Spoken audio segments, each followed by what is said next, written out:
আচ্ছা, শোনেন, নিউজ লেটারটা লাগে হচ্ছে ইমেল মার্কেটিং এর ক্ষেত্রে।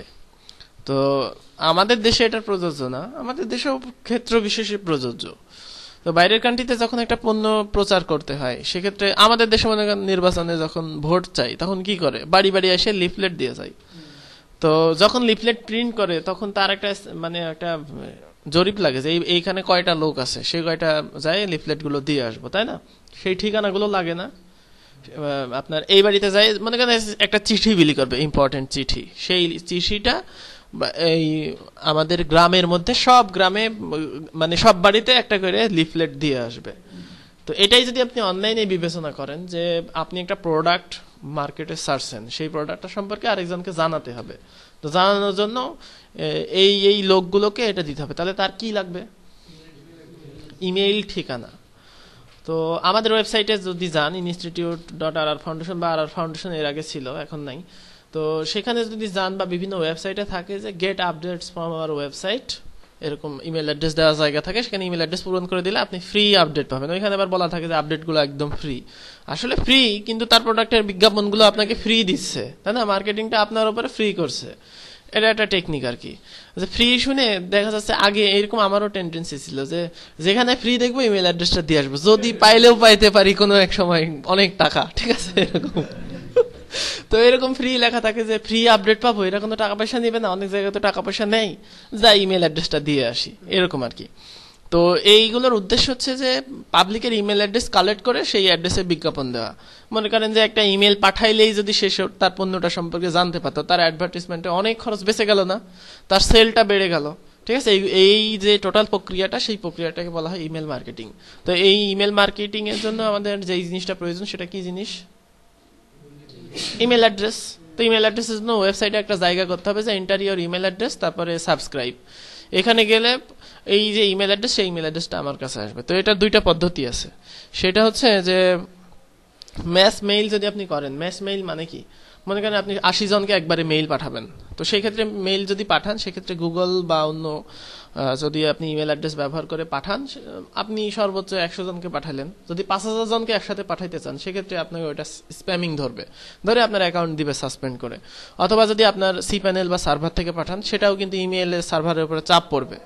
তো সেইটা না করে ইমেইলের বিভিন্ন প্রকারের ইমেল পাঠানোর যে সফটওয়্যারগুলো আছে, যেমন মেইলচিম্প, তারপরে অবার, এরপরে আপনার ফিউশন বা বিভিন্ন এরকম আছে, যেই সার্ভিসগুলো দিয়ে ইমেলগুলো পাঠানো হয়। যেমন ওডেক্স ব্যবহার করে বোধহয়, যা মনে নাই, এরকম মেইলচিম্প, অবার, এগুলো দিয়েই। তো ইমেল অ্যাড্রেস কালেক্ট করার জন্য যে সিস্টেমটা, সেটা হচ্ছে যে আপনি অনেকভাবেই করতে পারেন। যদি আপনি মেইলচিম্প ব্যবহার করেন, মেইলচিম্প থেকে HTML কোডটা জাস্ট সাইটে বসাই দিবেন, ওইরকম জায়গা হয়ে যাবে। এটা হচ্ছে নাম্বার 1 পদ্ধতি।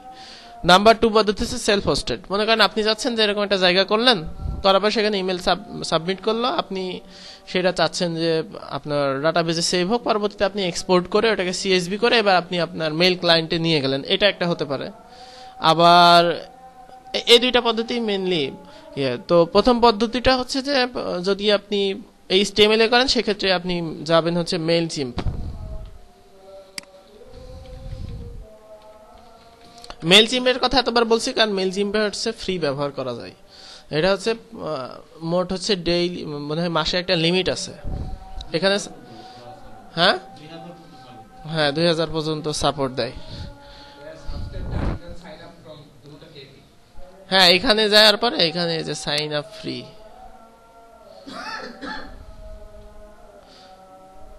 এখানে গেলে এখানে লিস্ট বিল্ড আপ করার জন্য ওরা একটা দেবে, অপশন দেবে। দেওয়ার পরে সাবস্ক্রাইব আর সাইন আপ ফ্রম মানে কি? সাইন আপ ফ্রম হচ্ছে মোটরসাইকেল, আর সাবস্ক্রাইব মানে হচ্ছে আমি, অর্থাৎ মোটরসাইকেল চড়ে আমি কোথাও যেতে পারবো। সাইন আপ ফর মানে ওইখানে আমি ইমেল অ্যাড্রেস দিলে সে সাবস্ক্রাইব হয়ে গেল। সাবস্ক্রাইব হওয়ার মানে কি? তার ইমেল অ্যাড্রেসটা আমার কাছে চলে আসলে এবার আমি তাকে মেইল পাঠাতে শুরু করলাম।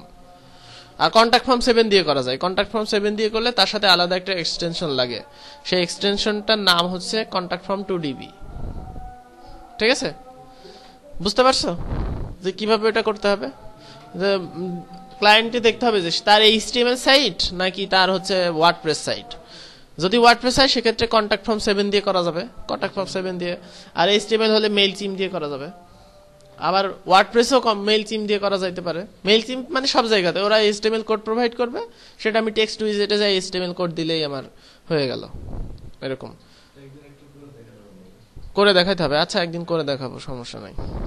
ওই এই সাইটেই কোনো একটা জায়গাতে দেখা যাচ্ছে এখানে, কিন্তু এটার জন্য সার্ভার লাগে, তো এটাই প্রবলেম আর কি, যে কন্ট্যাক্ট ফর্ম 7 কিন্তু লোকাল হোস্টে কাজ করবে না, সার্ভারে। আমি সার্ভারে করে দেখাবো।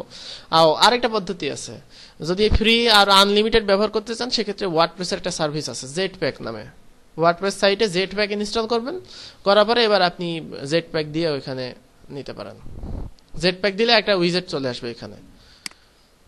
আচ্ছা, ওইটা দেখাই দিই, জেট প্যাকটা দেখাই দিই। হ্যাঁ, এই যে জেটপ্যাক বাই wordpress.com এই প্লাগইনটা, ওহো, এটা দেখাইতে হলেও সার্ভার লাগবে, সার্ভার ছাড়া হবে না। এটার সাথে wordpress.com এর অ্যাকাউন্ট লাগবে, সেই অ্যাকাউন্টের সাথে অথেন্টিকেট করতে হবে। করলে তারপরে আপনি এবার যদি এখান থেকে উইজেটে যান, অ্যাপিয়ারেন্স থেকে উইজেটে দিয়ে ওই জাস্ট ওই যে উইজেটটা আছে সেটা টান দিয়ে ছেড়ে দিলেই সাবস্ক্রাইব, হ্যাঁ ওটা উইজেট চলে আসবে। এবার ইউজার সাবস্ক্রাইব করবে, আর আপনি যখন পোস্ট থেকে অ্যাড নিউয়ে যাবেন তখন সে অটো একটা মেইল পাবে। এটা কিছুই করতে হবে না, কিন্তু সেখানে লেখা থাকবে যে পাওয়ার্ড বাই ওয়ার্ডপ্রেস, এই সেই এগুলো লেখা থাকবে। আর যদি আমরা মেইল চিম দিয়ে করি সেক্ষেত্রে আমাদের ইচ্ছা মতো মেইল পাঠাবো এখানে। আচ্ছা, আপনি বলেন কি যেন প্রশ্ন করতে চাচ্ছিলেন।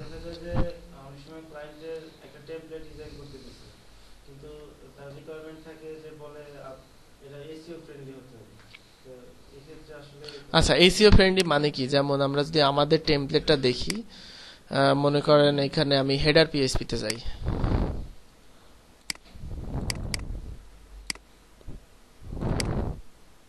হেডার পিএইচপি তে এখানে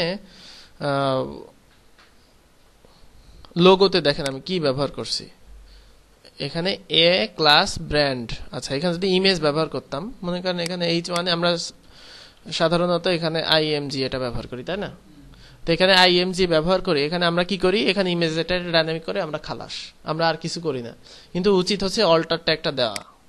অল্টার ট্যাগটা দেওয়া মানে হচ্ছে এখানে আমি দিলাম যে সাইট টাইটেল, কারণ লোগোতে আমার সাইট টাইটেলটা আসবে। তাহলে সার্চ ইঞ্জিন বট যখন ভিজিট করবে, সার্চ ইঞ্জিন বটের কিন্তু সে হচ্ছে আইন যেমন অন্ধ, কোনো দিকে দেখে না, সেরকম সার্চ ইঞ্জিন বট কিন্তু অন্ধ। সে শুধু দেখবে কন্টেন্ট কি কি আছে এখানে, সে কিন্তু আপনার ওয়েবসাইটের কালার দেখবে না। একটা ওয়েবসাইটে সে হচ্ছে রং চং কিন্তু দেখবে না, সে জাস্ট দেখবে কন্টেন্ট। এবং কন্টেন্ট দেখানোর জন্য যেহেতু সে অন্ধ, তাহলে তার যাওয়ার পথটা সেভাবেই করে দিতে হবে। সেই পথটা করে দেওয়া মানে হচ্ছে এসইও ফ্রেন্ডলি। এই যে এখানে অল্টার ট্যাগ ব্যবহার করতে হবে, তারপরে এখানে দেখেন মেটা, ডিসক্রিপশন আর কন্টেন্ট। আপনার সাইটে ঢুকে সার্চ ইঞ্জিন প্রথমেই, যেমন একটা অন্ধ আসলে প্রথমে গেটে নক করবে, গেটে নক করে যদি দেখে যে সুন্দর গেট, তাহলে কি বুঝবে সে ভালো বাড়ি। আর যদি এসে দেখে যে মানে গেট, হ্যাঁ ওই যে মানে অন্ধ হলে তো তার মানে যে টাচ ক্ষমতা সেটা তো আছে, সার্চ ইঞ্জিন বটের এরকম। হ্যাঁ, সে তো আপনি যে মেটা, ডিসক্রিপশন, কন্টেন্ট, এখানে থিম অপশন দিয়ে আপনি এবার হচ্ছে এখানে গেট থিম অপশন থেকে আপনি একটা জায়গা করবেন যে সাইটের মেটার জন্য একটা জায়গা করবেন যে মেটা হচ্ছে ডিসক্রিপশন অমুক। দেখবেন এই মেটার লিস্ট পাওয়া যায় একটা, সেই লিস্ট অনুযায়ী এসইওর জন্য আলাদা একটা প্যানেল করতে হবে, সেই প্যানেলে দিতে হবে। যে আমি যদি লিখি যে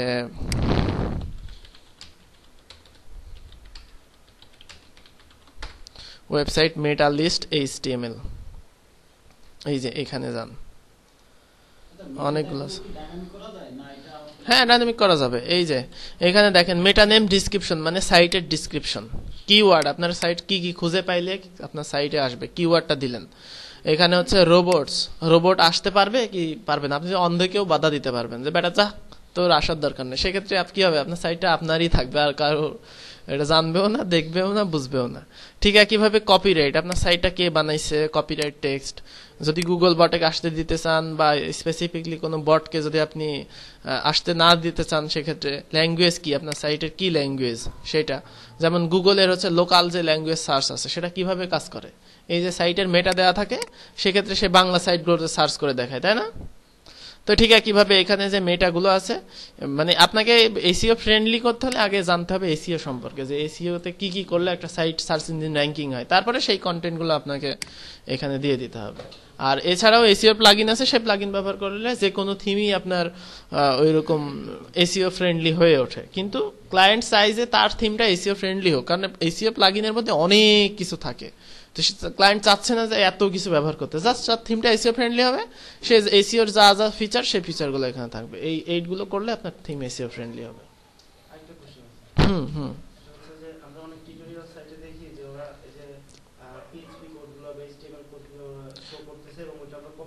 হ্যাঁ হ্যাঁ হ্যাঁ, সেটা হচ্ছে একটা প্লাগইন আছে সিনট্যাক্স হাইলাইটার। এই প্লাগইনটা ব্যবহার করলে হবে। আমি কি ইনস্টল করে দেখাবো?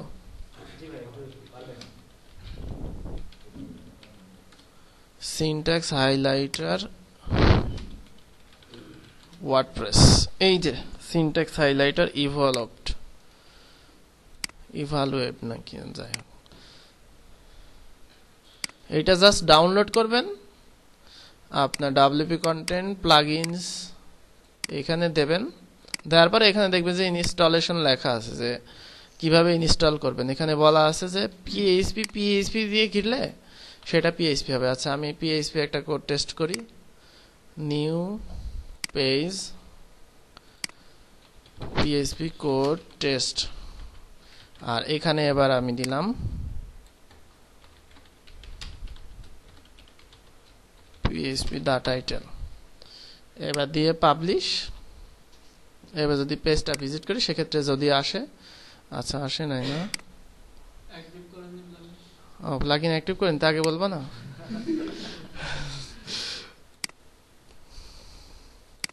তাই তো বলি এটা আসবে না কেন। এই যে ঠিক আছে, এভাবে লাইন বাই লাইন এবার আপনি, হ্যাঁ এই যে HTML এখানে দেখবেন প্লাগইনের, এখানে দেখবেন কি কি লেখা যাবে, ল্যাঙ্গুয়েজের নাম। আর আপনি যদি অল রাইটলি ল্যাঙ্গুয়েজ সাপোর্টেড যদি দেখতে চান সেক্ষেত্রে এখানে ক্লিক করবেন। ক্লিক করলে আপনার কি কি ল্যাঙ্গুয়েজ সাপোর্ট করে সেটা এখানে, এটা তো সিনট্যাক্স হাইলাইটারের মেইন সোর্স। এই যে এইভাবে আপনি ব্যবহার করতে পারেন। ঠিক আছে,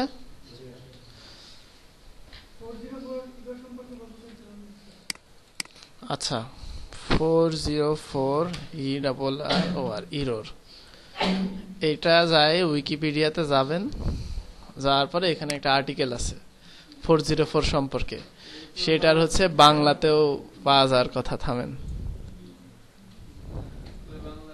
আচ্ছা বাংলা নাই, তাহলে কি আপনাকে হ্যাঁ আচ্ছা মানে সংক্ষেপে বলে দিব তাই তো। আচ্ছা, আপনি একটা কাজ করবেন যে এটা হচ্ছে আপনার HTTP রেসপন্স কোড, অর্থাৎ স্ট্যান্ডার্ড রেসপন্স কোড। এখানে আপনি সার্চ করবেন HTTP স্ট্যাটাস কোড সম্পর্কে, তো এখানে দেখবেন যে 101 মানে কন্টিনিউ, অর্থাৎ ওই ওয়েবসাইটকে কন্টিনিউ করা যাবে 101। মানে আমি যদি বলি যে এই হচ্ছে আলোর রং কি, আলোর রং কি বোঝা যাবে? বোঝা যাবে না। তো 101 মানে কন্টিনিউ, যেটা কন্টিনিউ হচ্ছে সেটা তো আর আমরা দেখতে পারবো না। যদি কন্টিনিউ না হয় সেক্ষেত্রে দেখতে পারবো, তাই না? তো সেটা দেখা যায় না। 101 এইখানে সব লিস্টগুলো আছে, 201 ক্রিয়েটেড, 202 অ্যাকসেপ্টেড, ঠিক আছে? এইগুলো আপনার হচ্ছে 304 হচ্ছে নট মডিফাইড, এইগুলো আছে আর কি। যেমন দেখা যায় যে 401 আনঅথরাইজড, যে ওয়েবসাইটগুলো অথরাইজ করা থাকে সেগুলো যদি লগ ইন না করতে পারেন সেক্ষেত্রে দেখায় আনঅথরাইজড। হুম হুম হুম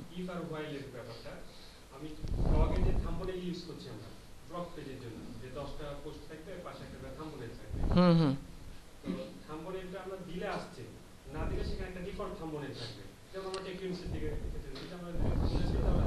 হ্যাঁ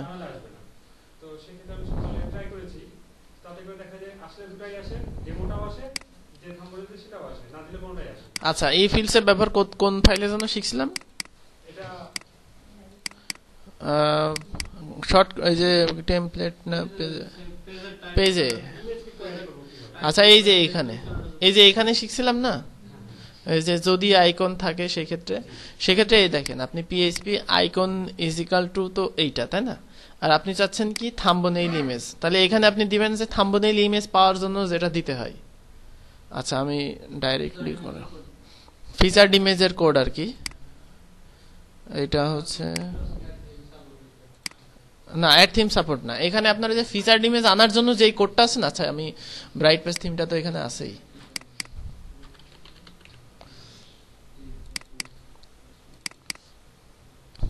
পোস্ট এক্সপার্ট, এই যে দা পোস্ট থাম্বনেইল, এটা দিয়ে তো আমরা ফিচার্ড ইমেজ আনতে পারি, তাই না? এটা এখানে দিলাম, অর্থাৎ আমরা এটা দিয়ে, এটা হচ্ছে image, F F image, featured image মানে পোস্ট থাম্বনেইল থেকে এটা আনবে, তাই না? তো এখন আমরা ঠিক একইভাবে এই কোডই ব্যবহার করেন। মনে করেন আপনি এখানে ফিচার্ড ইমেজ আনতে চাচ্ছেন, এইখানে প্রথমে আপনি দিবেন যদি এফ ইমেজ থাকে, সেই ক্ষেত্রে এবার হচ্ছে পিএইচপি ইকো, তারপরে ফিচার্ড ইমেজ যদি থাকে সেটা নিয়ে আসো, আর তারপরে ইলস, এবার আপনি আইএমজি, এবার হচ্ছে পিএইচপি গেট টেমপ্লেট ডাইরেক্টরি, এবার আপনার ইমেজ নিয়ে আসেন। বুঝতে পারছেন? এবার পারবেন? হ্যাঁ বলেন।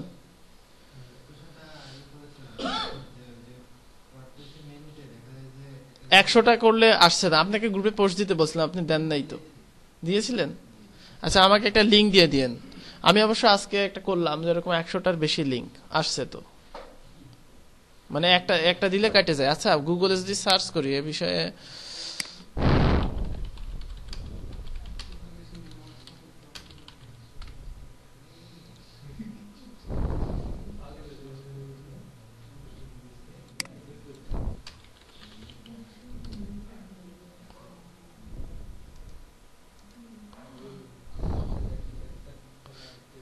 এই তো আপনার মতো সমস্যায় বহু পাবলিক পড়ছে, ঠিক আছে?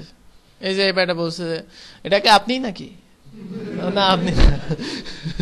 যে বলছে আমি 100টার বেশি মেনু যুক্ত করতে পারছি না, তো এবার সে বলছে যে 100 মেনুর জন্য এবার পিএইচপি ভ্যালু ইনপুট ভার্স, এটা আপনাকে পিএইচপি তে যুক্ত করতে হবে। কোথায় দিতে হবে? এইচটিএক্স এ। দেখছেন সমাধান করেছেন, তাও হয় নাই, কিন্তু তাহলে আমাকে দেখতে হবে। মেমোরি লিমিট, এই যে ইনক্রিজিং মেমোরি, মেমোরি বাড়াই দেখছেন, তাও হয় নাই পিএইচপি। এটা কোন ফাইলে করছিলেন? না না না, এটা তো আপনার ওয়ার্ডপ্রেসের জন্য করতে হবে, সার্ভারের জন্য না। এটা আপনার এই যে মেমোরি লিমিট বাড়াইতে হবে আছে wp-config.php তে। এই যে এই কোডটা, তো এই কোডটা পিএইচপি আইএনআর তে হবে না, এটা হচ্ছে ডব্লিউপি আপনার, এই যে এখানে বলা আছে যে increasing memory allocated to PHP. এই যে আপনার এখানে মেমোরি লিমিটটা বাড়াই দেন, ঠিক হয়ে যাবে।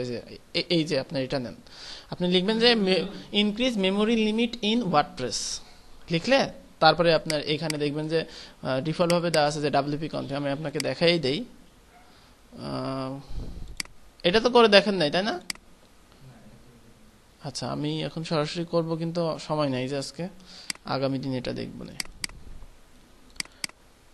এই যে wp config এর এখানে আপনি যদি এটা লিখে সার্চ করেন, define wp memory limit 64 megabyte, default ভাবে 64 মেগাবাইট থাকে। কই কই কই,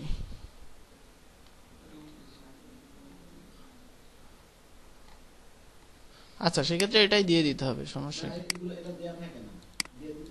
ও দেয়া থাকে না, না আচ্ছা তাহলে এই যে এখানে দিয়ে দিতে হবে, এখানে দিয়ে দিতে হবে যত মেগা। এটা আপনি তাই বলে আবার অনেক মেগা দিয়েন না, সেক্ষেত্রে আপনার সার্ভার ক্র্যাশ করতে পারে। 96 মেগাবাইট ওটা রিকমেন্ড করছে, 96 মেগাবাইট। আমি তাহলে আগামী দিন আবার মনে করবেন, তাহলে আমি 100টা মেনু এখানে দিব, দিয়ে দেখবো যে কি হয়। ঠিক আছে, আজকে তাহলে আর কোনো প্রশ্ন নিচ্ছি না, এইগুলো দেখেন।